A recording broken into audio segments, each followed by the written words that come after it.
Evening, Cheeseheads. Welcome to the Tuesday night edition of the Cheese Room. I think we are the last show going out, giving our review of that debacle at Fulham. But here with me tonight at the minute, trying to dissect that performance. Up in the top right-hand corner, we got all the way from Vienna, HG. Looking forward to this, mate?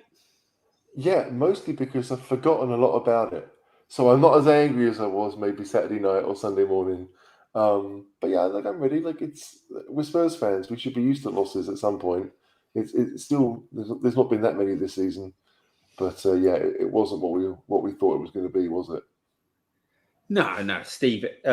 Obviously, down the bottom, just to introduce you. It isn't what we wanted, Steve, and I know you were there, and I know things around the game didn't go well for you, but do you think you need this therapy session, or have you perked up a bit now?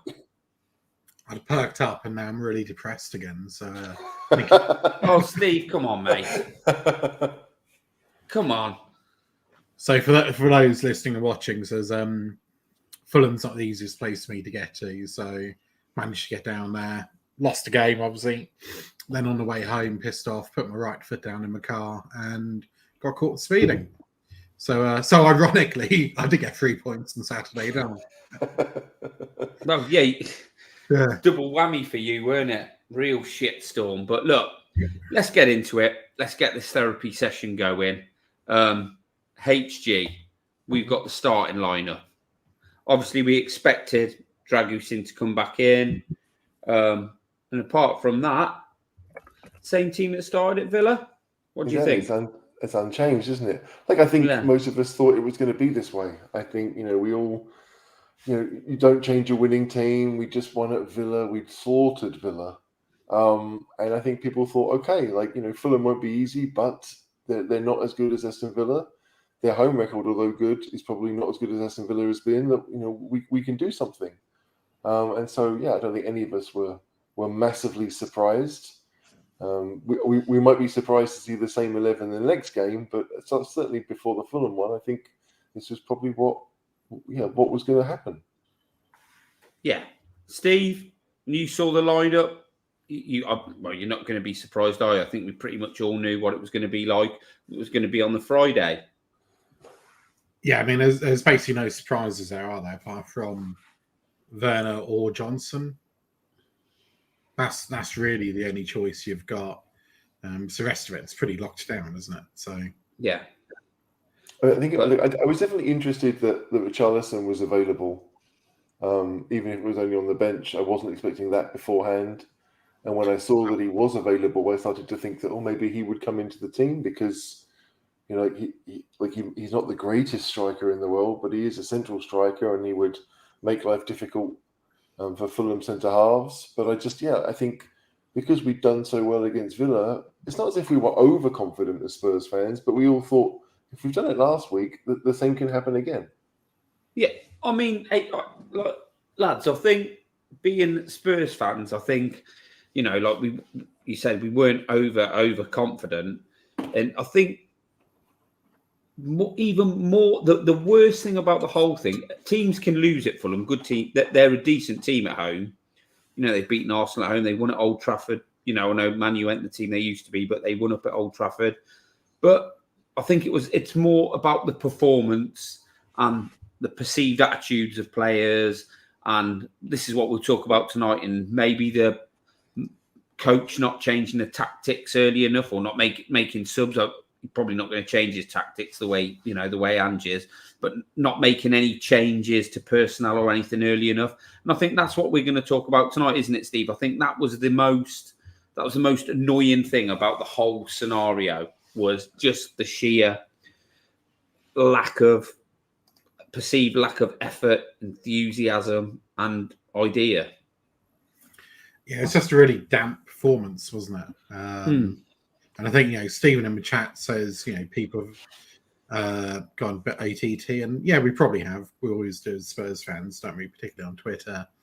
I was gutted just because, you drive all the way down there and you see us play like crap. It kind of takes it out of you, doesn't it, on Friday night? But in terms of not changing it, the weird thing is we had some Fulham fans behind us, and they were saying, all through a second half, why hasn't the Spurs manager changed it? This is really weird. And I was thinking, yeah, it is really weird. And you got the Fulham fans saying it. And mind you, they were a bit weird themselves because they wanted to win, but they also wanted to see Son score. I know they weren't praying before anybody says. So I thought, I've never modern day football fans. Oh, they were not modern day. They were old. They were old. Were they? Yeah. They wanted to see Son. They wanted to win 3-1 with the Son scoring 1 goal. They wanted to see him score because they really rate him. But yeah, they were basically complaining that Ange wasn't changing it, and I was like, this is weird. This is a new fresh hell for me. Football fans are in general never happy. Right? Yeah. 3-0 up. Well, this is not what I want to see. I've not paid my money for this. This is it. If it comes down to it, do we really think our defense played badly? The back four as they are? Do we think that anyone in that back four gave a horrific performance? I think Udogie was pretty bad, HG. I don't know if that's... I think individually, I thought Romero played okay. I just think individually, certain players didn't play how well we know they can play. Do you understand what I mean? I don't think defensively we were awful. The defense was awful. I think defensively as a team we were awful. I think offensively as a team we were awful. And just I don't know if I can't explain it, but I did think that there were some extremely poor performances out there. Okay. So tell me, I want to hear this, Gibbo. Who was extremely poor in your eyes? Well, this is going to be very, very unpopular. Maddison and Son. I mean, I think Bissouma's come in, caught a lot of stick, and he wasn't great. He was exposed. He's not hitting the heights of where he was at the start of the season. But I thought Son was horrendous. And I thought Maddison was struggling to find space. Then I think he got a whack. So things weren't going his way. And he started throwing his arms up in the air and sulking. And I think at the minute since he's come back from injury, I just think he was good when Villa went down to 10 men last week, but I don't think he's been playing that well. And I think he got a bit frustrated and a bit sulky. And I thought he was poor as well. And they're players we rely on heavily. Okay, so let's say that for you, the two players that stood out as being poor or worse than average, or however you want to phrase it, was Maddison and Son, right? For me, yeah. Yeah, okay. Diver, Steve, what about you? Would you say the same two, or would you pick a different two? Half and half. So I'll definitely pick Maddison. I thought he was poor, and I thought he was a bit, and he can be a bit like this, can't he? He can be a bit sulky. And again, he was dropping deep, whether it's for instruction or frustration or what, but he's less effective when he drops deep. I thought, and I love the player, and I think he's a brilliant player, Sarr. I thought Sarr was poor. He had the lowest pass completion on pitch.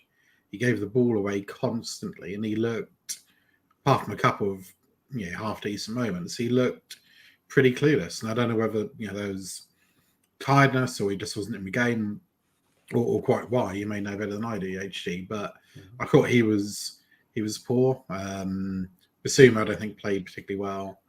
I think our fullbacks did okay, but they were constantly 2-on-1. But we'll limit it because none of us thought. I don't think any of us thought any of our players played well, right? It was very much a below par performance from the team. But I think individuals, if Gibbo's gone for Maddison and Son, and you said Sarr and I forget, who did you say? Maddison again. Yeah, right. John, what about you? I think the whole front six. I think ultimately Fulham did a job on us. They looked at our tactics. They had a plan. They stuck to it. They knew the plan, and we couldn't adapt. But what did they do to stop us then? They were just on top of us, weren't they? They played well with intensity. They passed well. They made sure they closed us down, and we couldn't play through. I do think, and so this will be unpopular, there might have been a case for playing Davis at the left centre back because Dragusin, although I don't think he did bad defensively, he looked a bit uncomfortable at the left side. There's a few times he was playing it right-footed and he got the pass wrong. He kicked it out. I remember one time he kicked it out. I just think Davis giving that balance, and we all know, he's sort of he's Mr. 6, 7 out of 10 as everyone calls him, and he has occasional bad game. But I just think we'd be the better team. We definitely missed V as much as anything with his recovery pace on the ball. He just seems. I think that left-sided centre back makes such a difference to our play with the ball. I think it's all more noticeable when we don't have a left footer there. Now, maybe some teams can play with a right-footed centre back who's more natural, but Dragusin, it was only it's his first start, wasn't it? Yeah. He's played 60 minutes combined before that, and I think he was caught. Fulham are a good team. Let's not get out of this. They can beat any team on their day. I think we've got to take that first of all. I was looking back through the records. I sent this to our WhatsApp chat. The season Liverpool won the league, they were like 20 games unbeaten. They lost 3-0 to bottom of the table Watford. A defeat can happen. A bad day can happen. The key now is other teams will try and copy what Fulham did.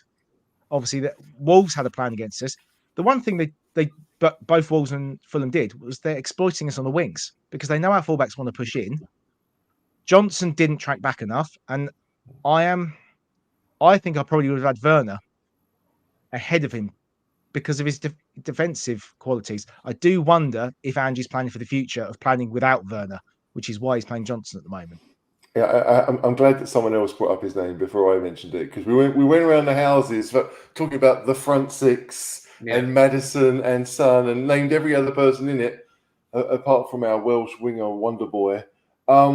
But I don't think he was terrible. I mean, I don't think any of our players were horrific.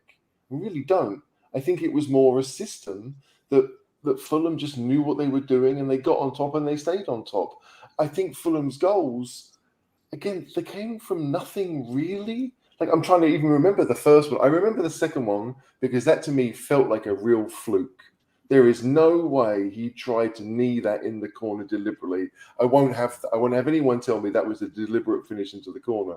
But the first one was just a simple ball down from the left, wasn't it? And one touch. That's poor. To me, that is wasn't poor it from our defending. corner? Did we have a corner and they broke No, away? we had that. Didn't we have a free kick? We had sort of like a free kick, and they passed it into Johnson, and I think he just turned and hit a blind sort of ball in between, tried to get it in between a centre-back and a full-back, and they just won the ball back and then started off play. Or that was literally moments before that happened. Yeah. I remember talking, like, Steve asked me before the game who I thought Fulham's, like, danger men were going to be. At that point, I didn't even know that Rodrigo had scored so many goals in so many games to Fulham and that he was actually on a good tear. I didn't know that, right? I don't watch Fulham games, don't really look for Fulham results. I saw that they'd won a few games recently, but you never know if it's really Fulham or if it's because of the opponents had an off day. Like, if you look at that result, you might just think Fulham played really well and Spurs were just, outmanned all over the place, which we probably were, let's face it. But it's just, I said that I thought Robinson was a good fullback and that, he could hurt us. And we kind of just allowed him to get the cross in. And I think that, like, you're right, this whole inverted fullback stuff that we do. Like, I don't mind the inverted fullbacks, but I find it weird when it feels like those fullbacks are further forward than people like Maddison, than people like Sarr. Really? Like, I understand that Sarr covers Porro when Porro goes forward, so fine. But I think Udogie makes better runs from deep than he does getting the ball as a 10. And we all know that Maddison is better getting the ball higher up the pitch than he is when he gets it from deep. Like, when he gets it from deep, it could be me playing because he takes it from a centre-back and just kicks it to one of the other players around him. He doesn't do anything dangerous with it, really. He's just there on the ball, making himself look busy. And that's not what we want from Maddison. I feel like the closest we came to scoring was when Maddison almost put one in the near post. A quick touch, tried to get it into the way that the keeper wasn't going, and was only just a little bit wide. But outside of that, he needs to be on the ball higher up the pitch. So if that means that Udogie can't start higher up the pitch, great. I'm all for that. I kind of agree with what John said about Davies. Like, maybe he should have started. Maybe he shouldn't have been the left centre-back. Maybe he should have been the left-back, and we could have pushed Udogie to that left winger role, because we know that he wants to be there. He gets the ball and he takes players on, and if you can get it to him in good areas, then he will create something from it. I don't feel like the Ange ball tactics are wrong per se, but I do feel that we aren't getting the best out of it yet. We seem to have fullbacks too high up the pitch and our creative players next to the centre backs. Sorry, John, go on, Steve. I'll say it in a minute. About Robinson, you mentioned Robinson before the game. Yeah. And I was sat there chuckling at your ineptitude of football knowledge, because for the first 10 minutes, he was awful, wasn't he? Like, constantly gave the ball away. He must have kicked it out for our throw-in 2, 3, 4 times in the first 10, 15 minutes. And then he played really well afterwards, which was disappointing for many reasons. But so fair play, he called that before the game. And yeah, you're right. Like, constantly throughout the game, our fullbacks are being just overcommitted. And if you've got the opposing team's winger and opposing team's fullback running at you, like, what do? If you go to the player with the ball, it goes to the other player. If you don't go to the player with the ball, they can run past you. So, like, you're in a horrible situation as fullback. You've got no good choice. And interestingly, I said in our group chat, I was sat next to somebody from a German club, and they were just saying all game, Fulham are going to hit you down the wings, and you're being constantly overloaded there. And we were, like, almost every time. Yeah. Interesting. No, Mr. Harris has brought up Bissouma, and his inconsistency is his consistency. Obviously, he had a great start to the season, but otherwise, he's basically had 1.5 poor seasons, hasn't he? Where do we go? Is it because the system, he's getting overloaded? Because at the beginning of the season, he wasn't really getting pressed, and then clubs realised we press that 6 role that Spurs have, but which isn't a 6 role according to Ange. We press that player playing in that position, we're probably going to win the ball and cause Spurs problems. He's quite press resistant though, isn't he? And he can actually beat a man. He can actually beat a man and bring the ball up the pitch. But was he ever? I know, like Ange says, we don't play with these, 8, 6, whatever. But when he was at his best for Brighton, was that the position he played in? Yeah, he did play the 6 role.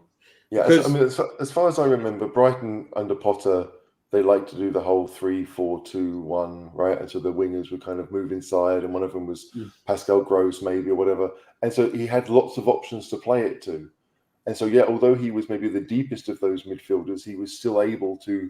He had lots of simple balls to play around people, and he looked good on the ball, and he was never flustered on the ball. And maybe we just haven't got maybe it's just Bissouma himself. Maybe he got the contract at Spurs and thought, you know what, I've got 4 years on really good money. I've made it.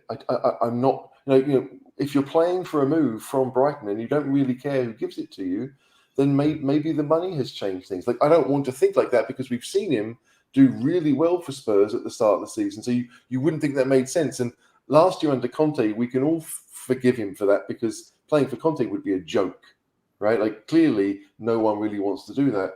But to come back from a red card, not even an injury, and not be as good, okay, his teammates are changing all the time, but that shouldn't affect his performance. And his performance has been nowhere near the levels that we saw at the start of the year. I think I like Bissouma. I think he's a good player, but it is a bit worrying that his performance. I thought he was quite good against Villa after he gave the ball away, didn't he, early on? And I was like, oh, fucking hell, But I thought after that, he really sort of took hold. He got hold of the ball and he was knocking it around and he was moving. But then the whole team played better in that game. He was poor. He was really poor, but he was there was, like I said, I think there were players just as poor as him, but we like to have, like when Højbjerg was playing, people like to pick him out, didn't they? If he was having a similar game to what Højbjerg has now. So, yeah, but he was poor. We could do with him being better. But who do we play in that 6? Does Bentancur play as the 6? I mean, I would, but I brought Phil's point up because I think it's actually quite a good point. Because you remember when we signed Bissouma, I think most of us thought it was a bit of a coup that he'd chosen Spurs. That the fee wasn't much. He could have gone. We all thought he could have gone to maybe other teams, and yet Spurs quickly swooped in and signed this player that we all thought was good. And maybe people knew that the consistency wasn't there. Maybe people didn't expect him to change. I don't know. We're all speculating now, but it is weird to think that someone who can look so good, is it really dependent on the opponent? Is it dependent on the weather?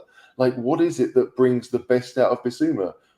That's a question that I guess other teams have thought about, but I don't feel as if many teams seemed upset that we'd got Bissouma.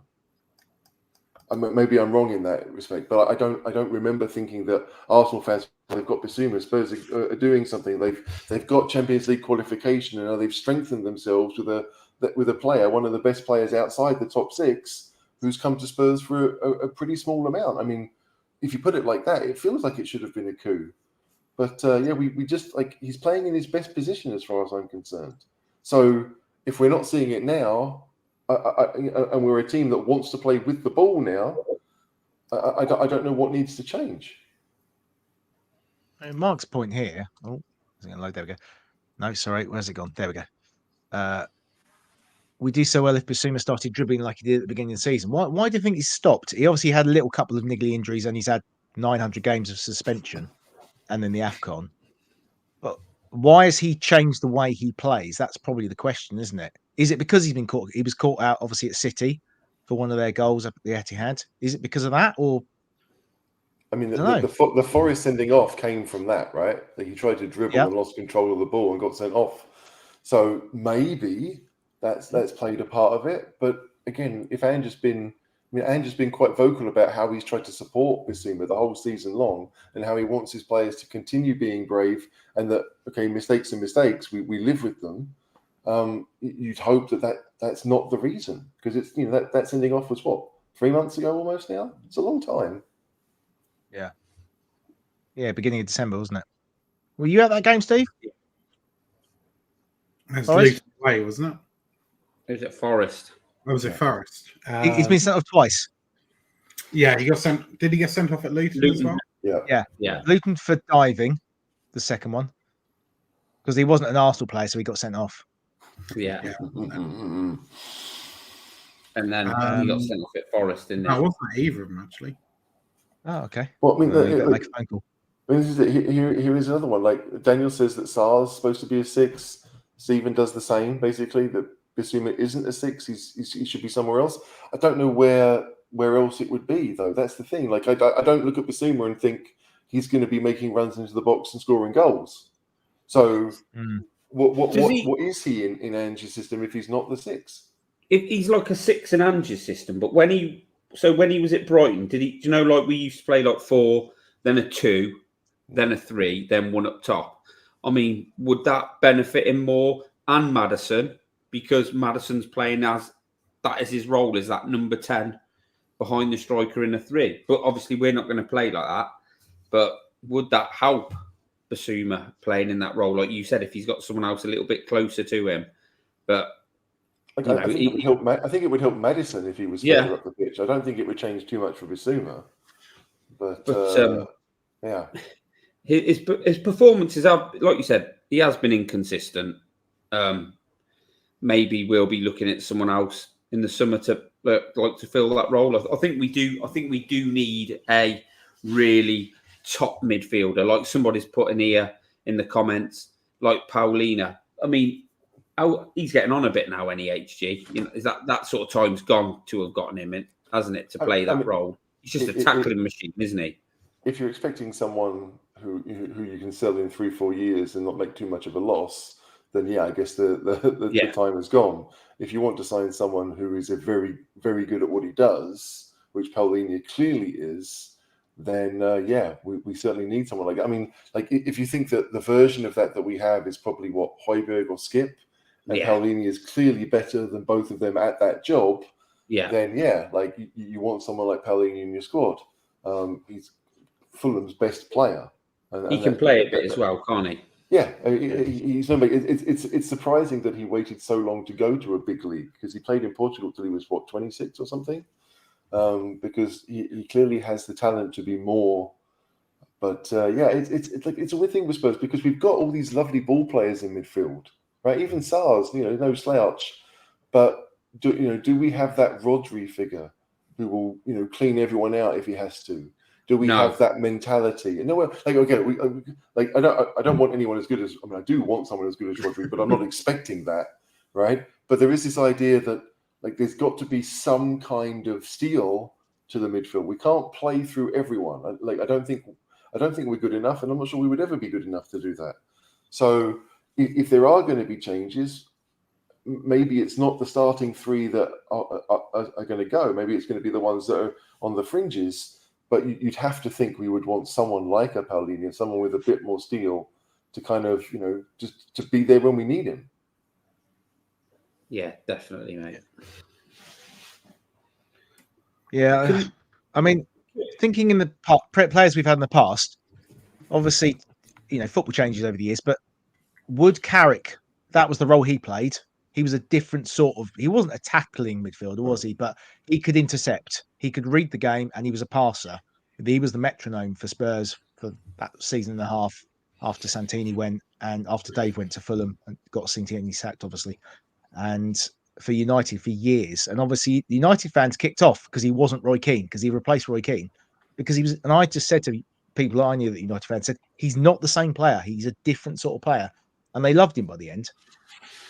I used to find with Carrick that he wasn't a fair weather player, but I can remember certain games where he sort of like would sort of like not hot, well, probably hide a bit and sort of like just do the basics and do the easy stuff. But then when it was as if like then he'd get a rocket off the manager or something at halftime, and he was brilliant. And I think when he went to Man United, he got better. He got much better. But I think we need someone a bit more commanding than he was at Spurs. I think we need somebody who can put their foot in, will put their foot on the ball, take the game to the other team like we needed somebody to do that against Fulham, and nobody really did it. And that's what we need. Yeah. But Kimmich, any chance Kimmich? Probably isn't, is there actually? No, and I don't really Thanks, want him Jimbo. to be, if I'm honest. Kimmich is a midfielder, no. Kimmich is a right back. If you're a good team and you have lots of the ball, fair enough. But he's not a central midfielder in my eyes. Is there anyone in the Bundesliga you would pick up for Spurs? Can I say Conrad Lima, even though I know it won't happen?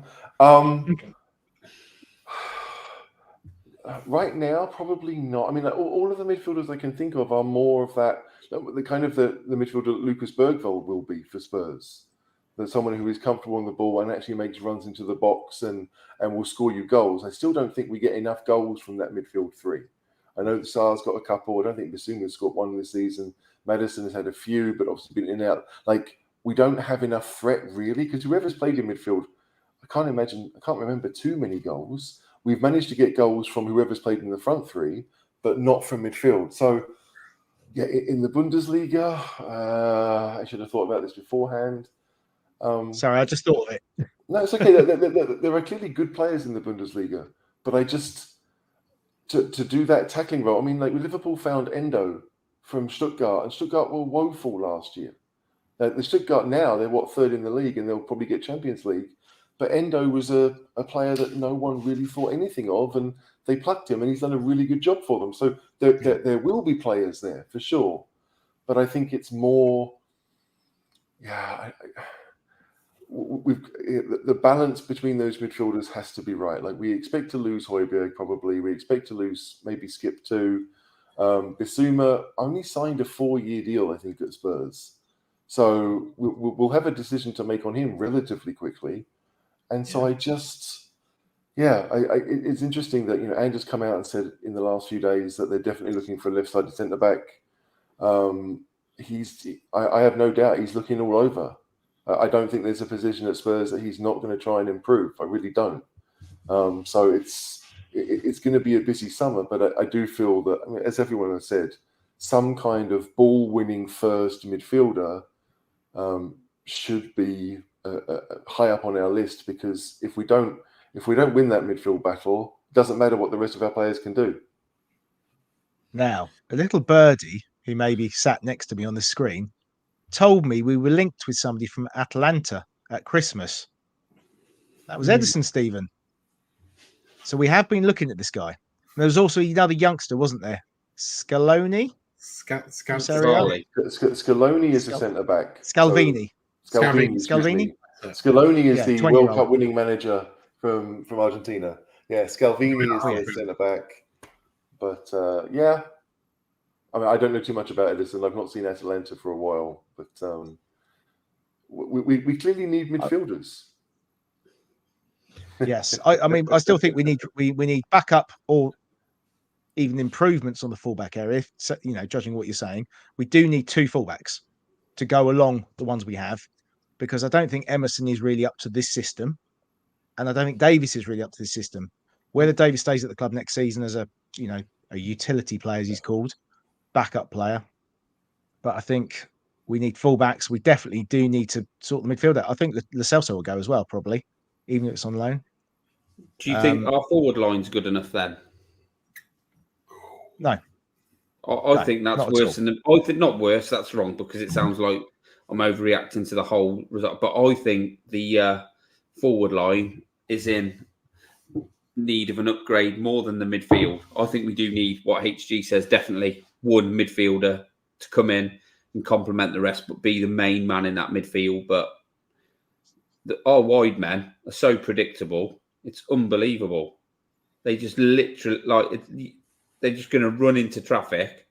I think Kulusevski is an excellent player, but there's times when he's so slow up top, and then he just cuts inside. They know what he's going to do, or he just stops the ball and passes it back because he won't let the ball roll and take his man on.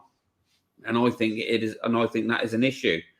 And I think Brennan Johnson's going to have games like he had against Villa. Then I think he's going to have games like he did on Saturday.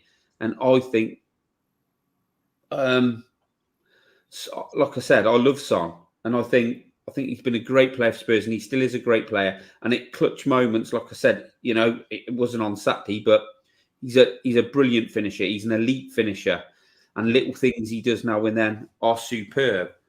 But he doesn't take players on and shoot from distance anymore, and we don't, and that's something we're lacking up top, out wide, definitely. Like, you could put him out wide and Richarlison through the middle, but I think Son had that one good game where he sort of terrorised Trippier, but he's not going to do that out wide. So I think we need to improve those wide areas. It definitely feels as if Kulusevski is an attacking midfielder who can play on the wing rather than a winger who can play in midfield. And we what Ange decides to do there, because if Lo Celso goes, then you could say, okay, Kulusevski takes that role, and we're okay, right? Like we're basically going to swap Lo Celso for a winger, and maybe finding a winger is going to be more difficult because they'll cost more for sure. If you want to find one that can score goals, I feel like before the game, when it was 0-0 at Villa, everyone was blaming Kulusevski. At half-time, Kulusevski's rubbish. Kulusevski can't do anything. At the end of the game, we've won 4-0, and he's been involved in 3 of the goals. And I expected Kulusevski's name to come up more than it has done tonight. It's only been, the last few minutes that we've heard his name. So it's like people have, I don't want to say unrealistic expectations, because the team is good. These players are good. But finding a way where they can be consistent and perform consistently and have a squad that means we can do that. We don't have the squad. We have a good squad right now, but it's clear that Ange doesn't trust all of them. right? Like, he doesn't really want Højbjerg to play that much. He doesn't want Lo Celso to play at all, really. Brings him on for a few minutes here and there. And I understand that we've only got one game a week, and so they don't have these opportunities. But we saw with, Werner scores his first goal, gets dropped. Johnson comes in, scores a goal, plays well, keeps his place. So you do think that there is some kind of change going around. But if Maddison's not performing, then, and we think that Kulusevski could, or that Lo Celso could, then maybe we should go that way. Like, are we kind of rigidly supporting Maddison no matter what for the rest of the season? If we are, I guess I'm okay with it, because we know he's good and we know he can do it. But it just feels like, that we could maybe be getting more from the players that we have. On Maddison, I just feel that the couple of times he started to look like he was going to try and do something, he got kicked, particularly on his ankle, which we know is bad, which, there wasn't much protection from the referee on that side, and they are letting more go this season generally, aren't they? That's one thing. Dave's made a point here, and I think all of us were flabbergasted. I think every Spurs fan I know, they scored a second, and you could just tell the third was coming, and Ange didn't make a change. And I was really surprised, because he's made changes quickly before, and he did say afterwards he was surprised how we just didn't fight back at all in the second half. Did have those chances once the subs were made. Kulu actually made the couple of chances. There was one for Johnson where, was it Werner put it across or Udogie put it across, which Johnson missed, and then seconds later Werner did identical at the other far post. But I thought Kulu had a say in those moves. Now, whether it was just because he switched positions and no one was really aware of him being there, because the rest of the game he didn't do very much, unfortunately. But I just think, I don't really understand why Ange took so long to change it, because, I mean, Steve, you were lower. I've got a nice camera gantry angle where I was watching. You're lower to the pitch. Was it as obvious to you at pitch level? Well, as I said earlier, it was obvious to the Fulham fans behind us. So, it was weird. He doesn't, historically, like you said, he seems to have been pretty open to making changes early, and to making multiple changes early. But it wasn't working all game. And I think one thing we also meant to say earlier, actually, about the midfield battle, and I saw this, I can't remember who was giving the analysis now. They, the amount of times that Fulham just passed it across our midfield, 2, 3, 4 passes, and then they were 2-on-1 with a fullback, and the ball just kept going across our midfield with no challenge. They had a huge amount of space, and it was passes you'd expect, kind of like anybody in Sunday League football to be able to make. They were easy passes to make, and all of a sudden they were onto us. So, I think a lot of the game we lost in midfield, to be honest, and that was pretty clear all the time through. Is this possibly where we missed Richard? Go on. I was going to say, can we, like, I mean, I don't know what everyone else's thoughts are. It was poor. It was piss poor. But when I watched that game, like, I look at games and sometimes I think, this is just hopeless. We're no good. But I just watched that game, and it was just a bad day at the office. We were bad. We played bad. We didn't have the right attitude. The coach got Ange got the subs wrong by not doing them early enough. The players weren't at it. I mean, we were fucking awful, but we had some good chances to actually. Yeah. I know they probably had a few as well, but we could have been in front. We could have got ourselves back into it at certain points, even by playing really poorly. And when you just watch it and you think, this just ain't going to happen today. It's just not going to happen. And that's how I felt about the game. No sort of like knee-jerk. I know we're talking about certain players and we need to upgrade, blah, blah, blah, blah. But I genuinely just think that was a really bad day at the office. And like Son coming out and apologising after, not fucking interested, mate. Just fair enough. It was a bad day at the office. Actions speak louder than words. Let's come back after the international break and make sure we're back at it. And that's how I genuinely felt about it. It was just a really bad day at the office. Terrible. You make a good point there, though, because I'm looking at stats now, and I know possession is sometimes meaningless. We had 57% of the possession. We had 14 shots to their 16. We had 5 on target to their 7. We had more corners. And we're normally quite dangerous in corners. So, like, when you look at the stats on a cold light of day, it could have gone differently. And, Son had a half chance, let's say, when it was 0-0. Maddison, he probably scores that more often than not. Johnson before that. Was Johnson's at 0-0 as well? Yeah. Yeah. I'm sure it was, yeah. And then obviously, just before. And was it Johnson made a miss? Johnson missed 6-yard box ones. Richarlison come on, and even though he didn't play great, I think he had a couple of chances where he sort of snatched it or didn't really connect with them. I can't He really. put one just past the post when you thought it was going to go in the bottom corner.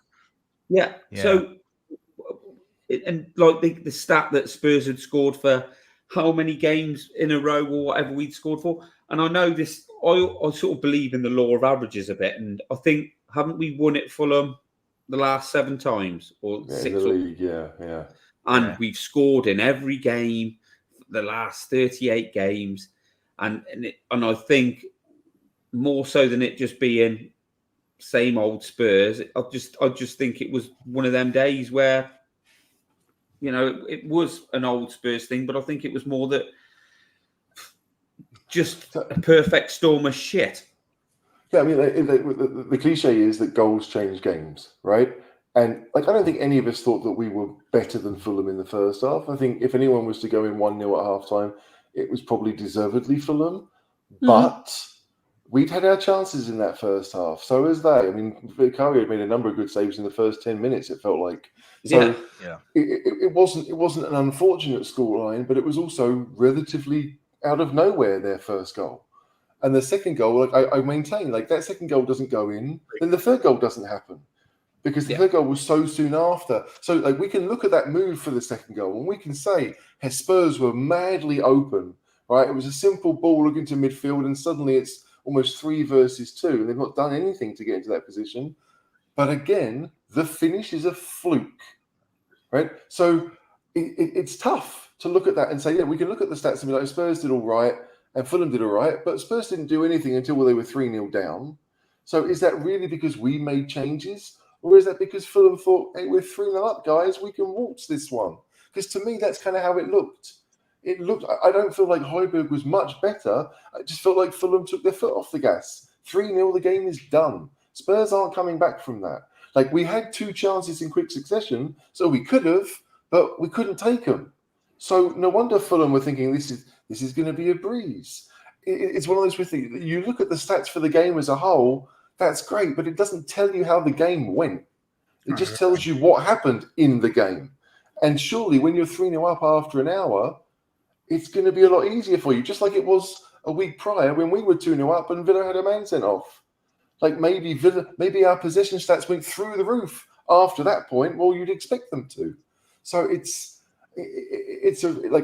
saw the comment from the guy who says he doesn't want us to talk about it being a bad day at the office, that the players have to be held responsible, and the players are responsible for the effort they put in, which wasn't good enough. But we have to look at the season and say that we've lost 7 league games now, 4 of which came in that awful run. So, if you can imagine that 3 or 4 games over the season, as far as I'm concerned, with your best team, maybe we'd have lost 2 of those 4, but still, that's not bad for where we are. We lost our best striker last summer. So, yes, the players have to be held responsible. And we have to say, it's okay to say that we didn't think they played well, but it's okay to understand that that doesn't happen very often. And it probably will continue to happen every now and again, but hopefully less often from now on. We should be getting better. HG, you know, anyone who knows me will know that I do hold players accountable. I don't buy into any of these excuses. And I don't think we'd have scored if we'd have been there all night. No. It was just, I don't think, like you say, not about stats, about any of that. Just watching that game, and you knew it wasn't going to happen. And it did piss me off. And, I felt like it even a draw. I thought if we'd have gone there and got a draw, that would have been a good result, because I think everybody underestimated Fulham a little bit, thinking that we were going to go there and beat them because we'd beaten Villa. But they are a good team, and they played really well on Saturday. They were really good, and I know we were really bad. But bad day. There's loads of cliches you can use, but it just was. We were just poor, and you've got to, all you can do is move on. And like I said, I don't want Son coming out and apologising. We had all that under Conte every week. Hugo would come out, then someone else would come out. Dyer, they'd wheel an older player, like one of the more experienced players out every week to apologise to us. Not interested. Actions speak louder than words, so they just need to change it, don't they? Yeah. I mean, I see these points that King Hoddle put one up, and so did Pipes again, about how many clean sheets we've had and how many goals we've conceded. Yeah, we know we're not great. Like, I understand that's a lot of goals. Well, 42 in 28 is, my maths is good enough to know that's one and a half per game, right? So, hey. But yeah, so we have to score 2 goals to win a game. Well, it's been like that all season. This can't be it can't be a revelation to anyone. It's been like that all season. We've conceded too many easy chances, and other teams should have beaten us that didn't. We've won games that probably we shouldn't have. So I mean, I do understand all of that, but it's not the end of it. This is not as good as we're going to get. I don't believe that anyway.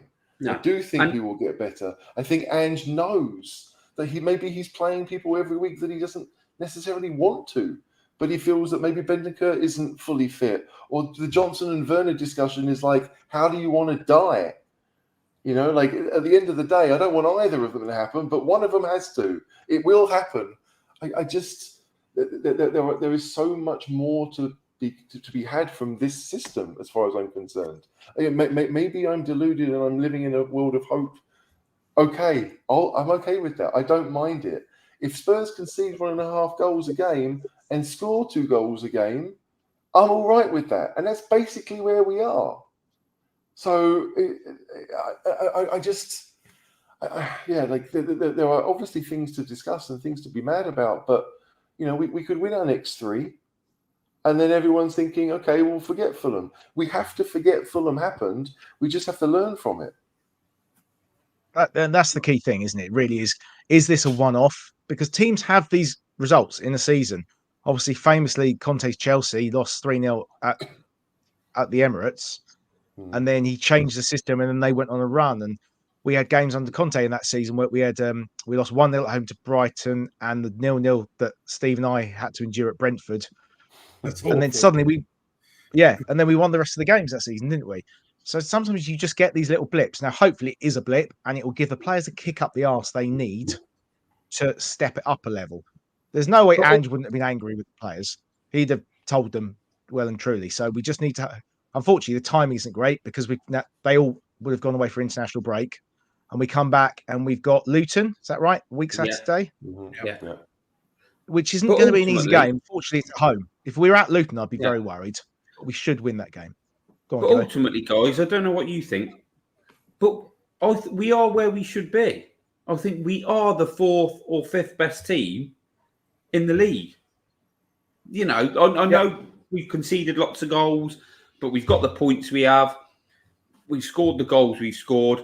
I don't think that. I think that the amount of goals we've conceded does concern me. That can't continue. If we want to improve, that can't continue.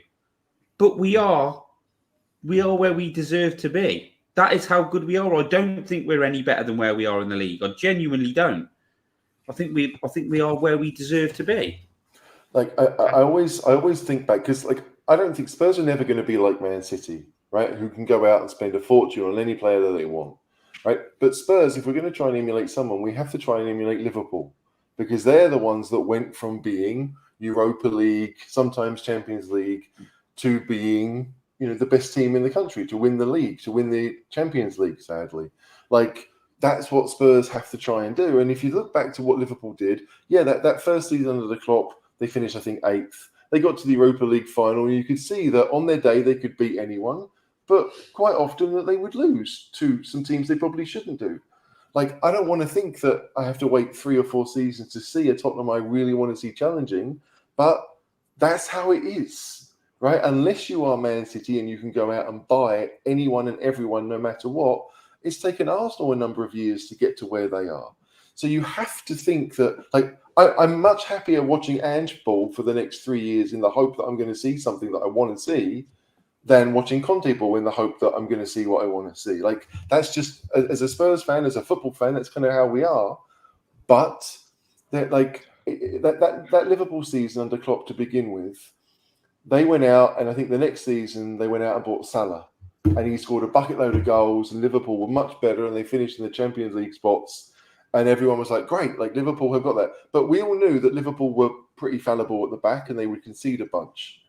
And so then they were fortunate that they could sell Coutinho, go out and buy the goalkeeper they wanted and the centre-back they wanted, and spend probably more money than they should have on those 2 players, but it didn't matter because they had the money in the bank, they could do it, and that transformed their team. Liverpool were not the defence that they were until those 2 players came in. And so it feels like Spurs are going to do that. Like, yeah, okay, maybe Udogie is permanently, and Romero is permanent, and Van der Ven, that's 3 that we can rely on.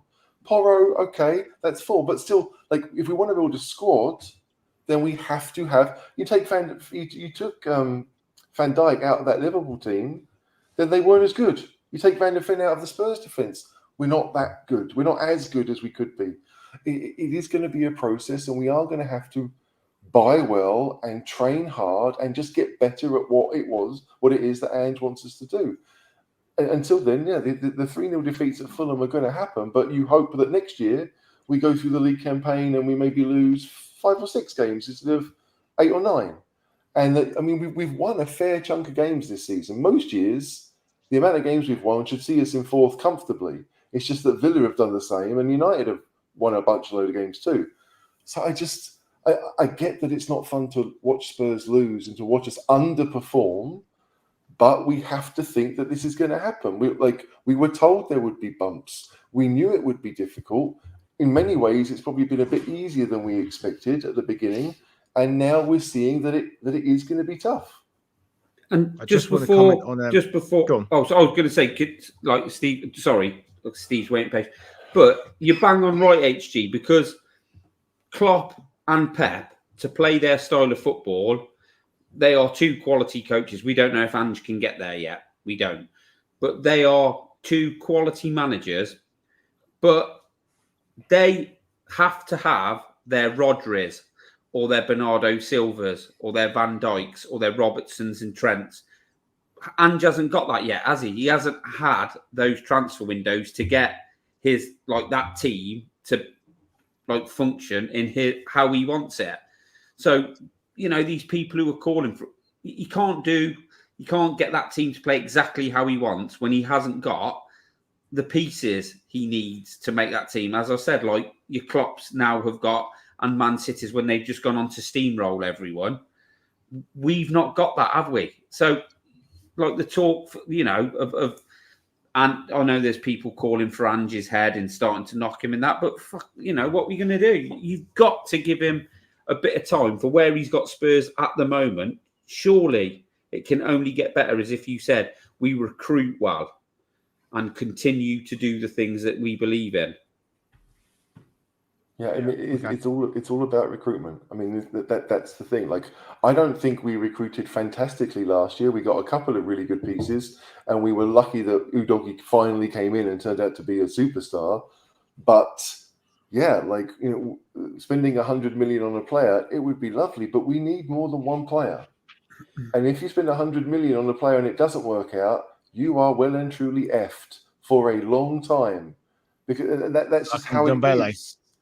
Yeah, I mean, on Dembele, it was at 60 million 5 years ago. That's not far off 100 million in today's money. It really isn't, especially for a club like Spurs that weren't making that sort of money. Like, we thought we were going to, but at that point we hadn't. When he signed for the club, the stadium had been open, 3 months? So I get it. Like, yes, we are making lots of money, and the money is there to spend it, but I don't want 100 million players. I want players that fit. I don't care how much they cost. That really is it. I do not care how much they cost. Udogie was brilliant, and it was like 17 million. Vicario was brilliant, cost about the same. It's about getting those right players. Like, yes, if there's a player out there, like if we could go out there and sign Mbappe, then we would. And if it cost us 200 million and we had the money, then we would. But he's not interested in signing for Spurs. And I'm not sure there would be many players out there that would cost 100 million right now that would say, yeah, I'm going to pick Spurs over all the other teams that could afford to spend 100 million. It's just not going to happen.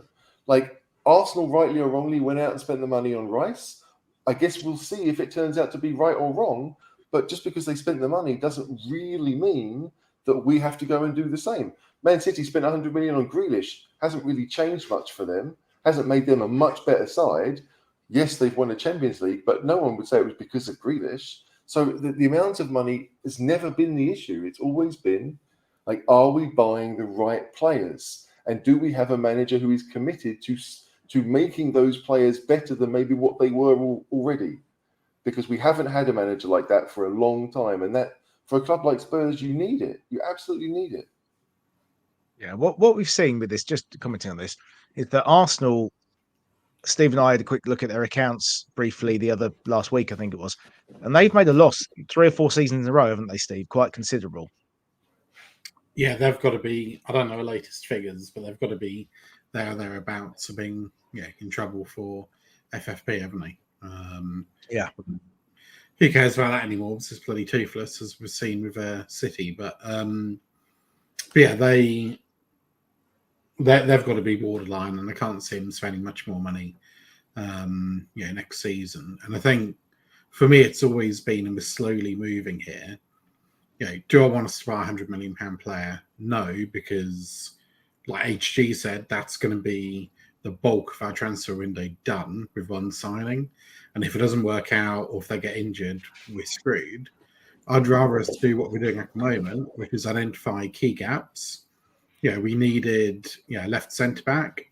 We went and got a good left centre back who is working out to go straight into the first team. And then we've then gone and made a punt on some younger players as well. And I'm perfectly happy at that, because the punts we've made recently, touch wood, and I'll continue to do so, have worked out. Udogie, Sarr. They got Vujovic and who's the wonder kid who's scoring 800 goals a game in the Swedish 17th division. But I don't mind us buying those players. So I think if the strategy is, which is what it appears to be, plug the gaps with good but not world-class players who can walk into the first team and improve us, and then take some punt and some youngsters, I'm fully behind that.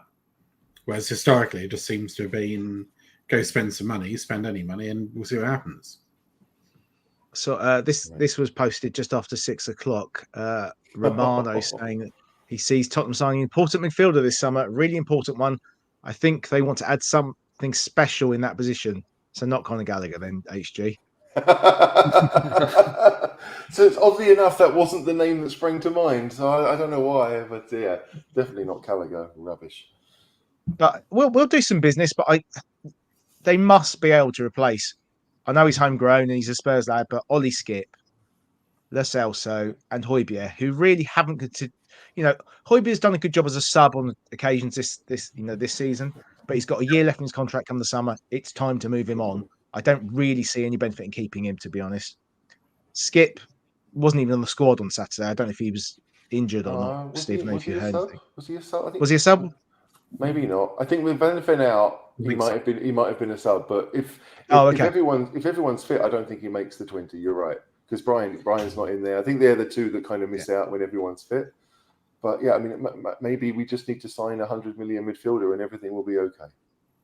I mean, if we had Declan Rice, we'd be in a better position. I'm not against that, but we couldn't sign him and spend the money on Van der Ven and Maddison, and I can't remember who else we signed this summer. But we did spend a fair bit of money this summer, and we didn't recoup very much. So, sadly, we are behind Arsenal when it comes to rebuilding. I guess they have rebuilt, and now they're looking for extra pieces to make the house look amazing. Spurs are still looking for foundational pieces. So, Gibbo, go for it. They're 2 years in front of us, aren't they? Well, that's all I was going to say to you. As you talk, they're at least 2 years in front of us. But like, if we've got Bergvall coming in, if he's as good as they say he is, then you've got him. If you keep Bissouma, Bentancur, Maddison, and Sarr, you can sell Skip, Højbjerg, and Chelsea, and maybe just replace them with one really top midfielder. That would be ideal. You'd have to look at the Italian squad for Euros. If there's anyone we've never heard of, that's who we're getting. Some young Italian we've never heard of. There's probably going to be someone who isn't necessarily in the Italian first team, someone on the fringes, probably a bit like Vicario. He's been the second keeper, isn't he? Yeah. And how many people did not want Vicario when it was announced we were linked, we were going to sign with him? They were like, why are we not buying Raya? And now I know Vicario's had his little issues lately at corners, but it's a different world, isn't it? Different level. They'll go for Gallagher, mate. We have to spend money, and we will spend big money, right, on players. We will. But we need more than one, and we don't have 400 million sitting around that we're going to go out and spend. It's not realistic or logical to think that Spurs will do that, and one player isn't enough. Just isn't. They will go for Gallagher, Steve. I mean, you'll probably I think they will go for Gallagher if he doesn't sign a new contract at Chelsea. I think they will. I think they'll be all over that. Look at Richarlison and look at Johnson. We will still look at doing deals like that. Oh, definitely. So we can spend elsewhere. I hope Forest have to sell Gibbs White and we go for him. But that's Spurs will do that. They'll look at who's in trouble and who they can shaft, and then they'll try and do that. They will. And that's not me giving it the old Levy out, the bloody black. So I don't do that, but that's what they'll try and do. Talking of Forest, they've had 4 points deducted today, so 2 less than Everton. Obviously they're now in the relegation zone. It's going to get a bit dicey down there, isn't it? Especially when we play Forest and Luton in the next few weeks, which isn't always easy playing a team in relegation zone, actually. No, I mean, I'm still mad that you said 2 less rather than 2 fewer. The English fewer. teacher in Sorry, I know better than that as well. It's all right. I know you do, but I should let it slide. No game is easy. This is Spurs. We go to Burnley and Sheffield United in the last week. We should win both. But come on now. Are we all sitting here thinking that's guaranteed to happen? No. Spurs. Never. Spurs. The Luton game, I mean, I'm excited to see Luton back in 17 because I was at the last time they played there. And that was a fun night. But when the lights went out. When the lights went out, exactly. That was for a 12-year-old, I was like, this is amazing. But again, it's perfect Spurs, right? Play terrible, the lights go out for half an hour, come back, and you play like Brazil. That's that game. That's how we were. But Luton Forest, 2 home games that you should expect to win. And the fact we've got West Ham in between, okay, maybe we get 6 from 9. Maybe we get 5 from 9. But we're undefeated. No, I want 6 from 9. If that means I lose one, so be it. It's about points. It sucks that we lost to Fulham, but Villa didn't win. We are still, in theory, a win away from 4th, which is not the end target, but it is that's probably the highest we can aim for, right? So we should go for that. The fact that it comes with various bonuses is irrelevant. We should try and be the best we can be and win as many games as we can. But with Spurs, you just never know, and that hasn't changed this season, despite the fact we were really good results-wise at the start of the campaign.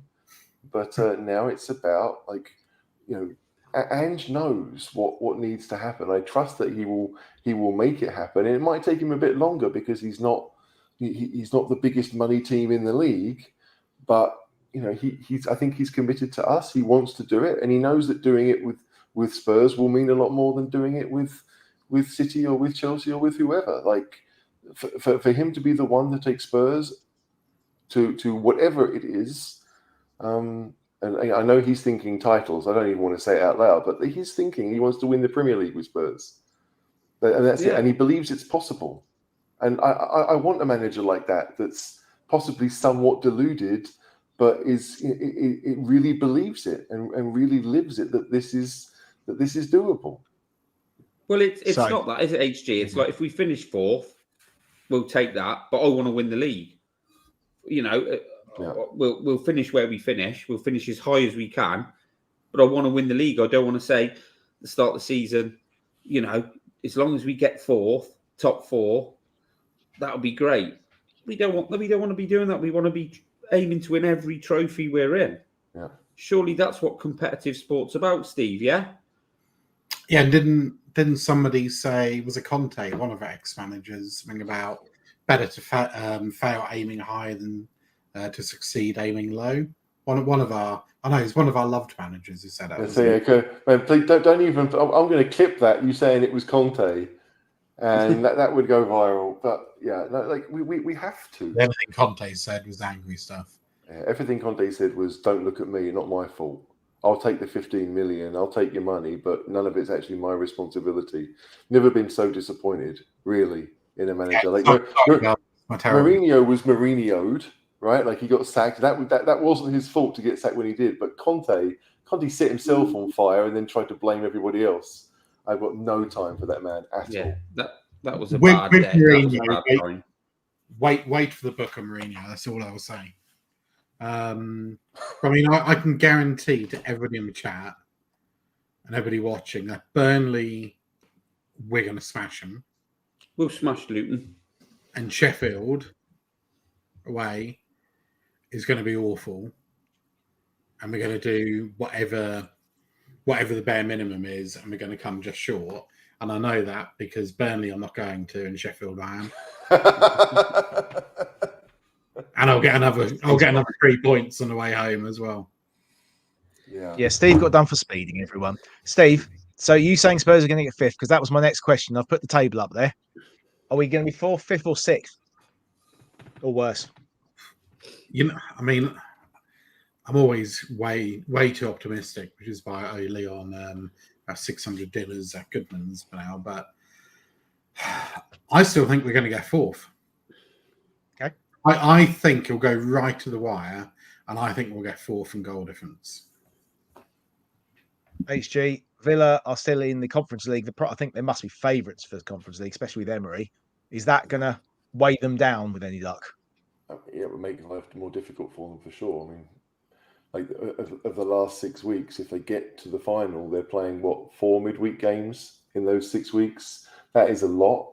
Villa's squad, I mean, you know, Villa lost at home 4-0 to some ramshackle bunch last week, so anything can happen. But like you have to be impressed with what Villa have done, regardless of the fact they lost to us.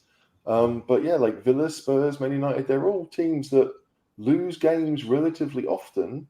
I just like to think that Spurs do it because we have players out through injury and not just through random things. Like Spurs were bare bones when we lost 3 or 4 of those games. So I'd like to think we'll pick up points, although we do have difficult games before the end of the season. So, but I'm not going to sit here and say that we won't. I will sit here and say that I'm not a betting man. I wouldn't put money on it. But like Spurs have the goals to beat anyone. So why not believe that? Gibbo? Top 4? I think we'll finish in the top 5, mate. But look, I think it is going to be tight, and I think it's going to change. You know, every week. I think that like everyone's right, like HG's right. Man United will have bad results. I think Villa will have some bad results. So it's all going to be on us. It's what we do. If we perform as we can, like Villa have got some difficult. Like Man United got the easiest run in out of us. You got their run in, have you, John? Let's have a look. That's our one. There we go. So they've got Brentford away, Chelsea away, Liverpool at home, Bournemouth away, Newcastle home, Burnley home, Palace away, Arsenal at home, Brighton away, and Sheffield United is to be confirmed. So that's not an easy run by any means. No, I believe we can do it if we go to the bridge and win. That's when I'll believe that we're going to do it. Right, that's a high bar. We never go down there. No, I know we don't, but that's sort of when I'll believe. But like for me, this season was all about getting European football back of any sort. I know people don't want to play in the conference, but you got to be playing 2 games a week if you want to get in the Europa League, and if you want to play in the Champions League, you need to be playing, being able to manage your squad for 2 games a week anyway. So I just want to be playing European football. We're further ahead than I thought we'd be. Of course, the Champions League is the European competition to be in, but if we're in the Europa, so be it. As long as we look like we can build and go again next season and improve on that, great. Because there's decent teams in the Europa League. So obviously Champions League is where we want to be. But, do I think we'll get Champions League? If 5th gets Champions League, then yeah. Because I'm not convinced we're finished 4th. We can, but I'm just not convinced that we will at the moment. I mean, it's interesting, like, just looking at those fixtures, it looks like Spurs' away games until Sheffield United are not easy ones, right? Newcastle at home can beat anyone. Liverpool, we never win there. West Ham, it's their cup final. Chelsea, we never win there. Like, if we win 2, I'll be surprised of those away games. And if you look at Man United's fixtures from before, it felt as if all their difficult fixtures were at home. They've got Liverpool at home and Newcastle at home and Arsenal at home. And maybe the home fans would make it make it more likely that they get the points they need. But it's the 17 goals over Man United you'd hope would help us, right? So that is an extra point right now. But that has to change, HG, doesn't it? Going forward, and I'm totally with you. We never win at Liverpool. We never win at Chelsea. Newcastle's tough for us to go there and do that. And West Ham, we're West Ham's cup final or whatever. We've got to try and if we're going to move on and push on and attempt to win the league, which is what we all want. Yeah, it's probably pie in the sky, but that's what we want. We can't be having these teams like, we never win there, or they always beat us, or they raise their game against us. That's where we're trying to get, hopefully, but that's where we need to get past that, don't we? Yeah, none of us thought we'd win 4-0 at Villa, and we did. Right? Like, if you just said we lose 3-0 at Villa and 4-0 at Fulham, we'd have been like, and win 4-0 at Fulham, we'd have been like, okay, that's more likely than what happened. So you don't know with Spurs. Like, that is the awful part, because, we look at those home games and think, okay, Arsenal will be, that's a toss of a coin every time we play them pretty much. But you look at the Luton game and you look at the Forest game and you think, like, they are kind of banana skins. These are the games that we have to go out there and say, we are going to dominate you. We are not going to just assume it's going to happen. And, if you look at previous performances, first half, we've not been great. And it does look as if we have kind of waited. And people have come out and said, we're just tiring them out. I don't want to spend 45 minutes tiring out teams. That to me is a waste of 45 minutes. We have to score early and score again and win the game that way. Not win it by playing, taking the chances later on. So I'm more concerned about, I guess, losing 5th than I am about gaining 4th. Like, I think 4th would be lovely, but Spurs need to worry one game at a time. Like, if we beat Luton, we'll feel a bit happier. If we don't beat Luton, we'll be thinking, is the season going to end terribly? That's just the nature of the beast. But yeah, I don't know. Like, that Luton game, if we can win that, it sets us up for what is a pretty big week after that. And we get a 2-week gap before the Arsenal game. You'd have to hope that Spurs will be fully up for that Arsenal game. I'm just going to say, actually, we've obviously got the 2 games to be rearranged. One will have to be the midweek before Arsenal. Oh, that's true. Yeah, the Chelsea one will probably go there. The other will have to be between the last 2 games. The reason for that is the other weeks have all got Champions League, Europa League games, and Sky and TNT cannot show live games in Premier League games while those European games are on. Exactly. And the Chelsea game already is a Sky game scheduled. It was supposed to be before the weekend of the Carabao Cup final. And obviously City will be a live game. There's no doubt about that.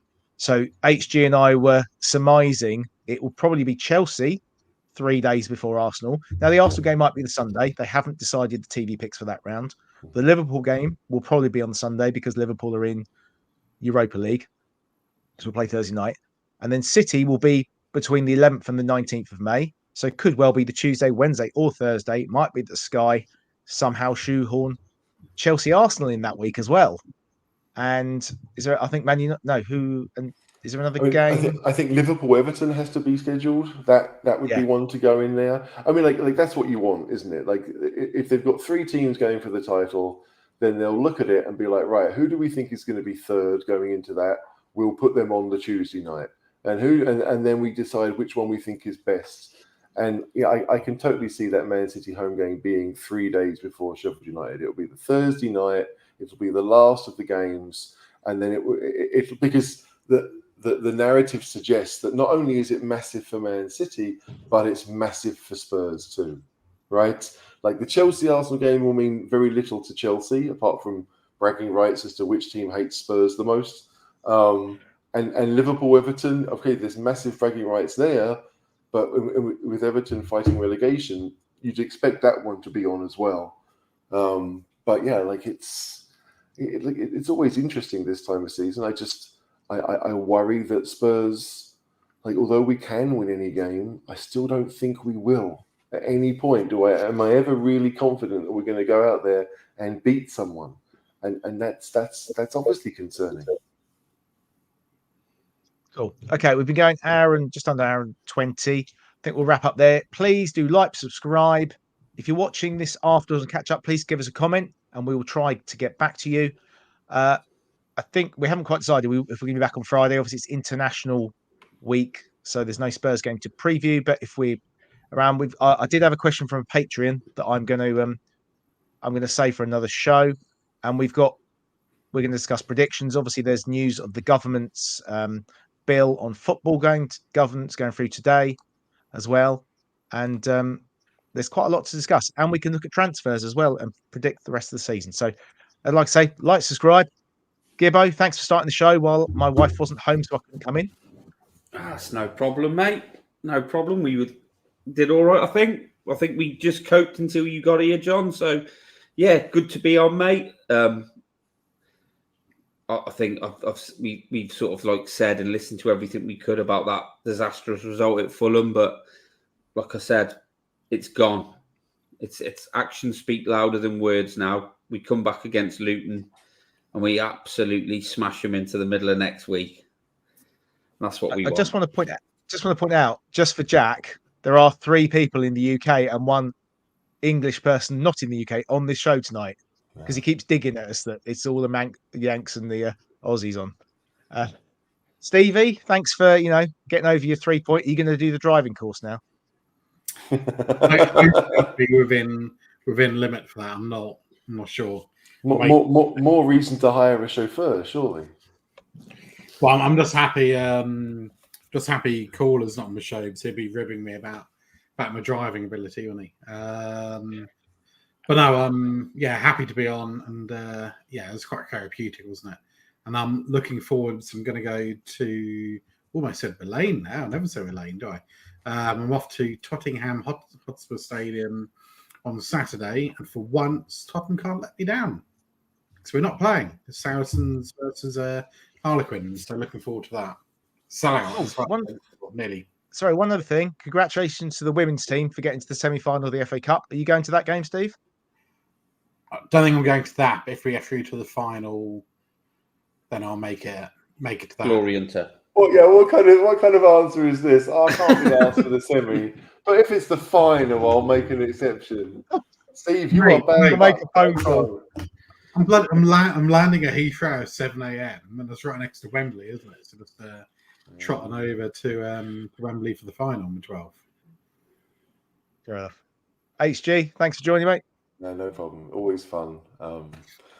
Wish me luck for the next 10 days as my in-laws are in town. Oh, yes. Good luck. We'll have to get your predictions for the season. We know how much you love doing predictions. Yeah, I mean, they're nice people, and it's been 5 years, so it's all right. Once every 5 years, I can handle. So, again, thanks for watching. Give us a comment underneath. Give us a like. And come on, you Spurs. Come on, you Spurs. Come on, you in and out.